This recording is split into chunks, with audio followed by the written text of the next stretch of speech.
Një ditë ishim duke pritur që të pushonin granatimet, sepse tërë ditën me një tempo të çrregullt po bombardonin fshatin, por edhe pozicionet tona.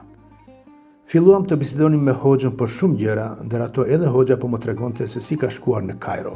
për studime teologjike dhe si ka magjistruar atje, për jetën studentore, për kaçanikun e tjerë. Po më tregonte se sa libra i ka botuar dhe se disa e kishte në dorëshkrim dhe do t'i botoka pas që të kthehet nga lufta.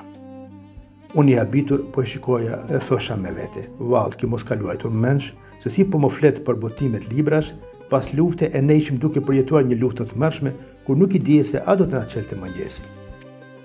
Në ato momente ashtu mendoja, dhe shpresat për të mbijetuar një luftë aty ishin shumë të vogla, kurse ai kishte aq elan të madh shpresa për një ardhmëri më të mirë, sa që kalon normalen, të portonin thellë në ardhmëri, duke shqyer vellën e momentales, e cila ishte zjarr e tym, gjerës e gjak dhe pak njerëz mund ta kuptonin një vizion të këtyre për masave.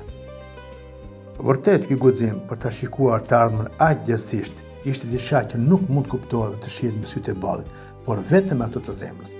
Një guxim që të jep shpresa dhe fuqi për t'i kapërcyer këto vështirësi dhe të bën ti nështrohesh një hapërimi të këtij të guximshëm dhe pa hezitim.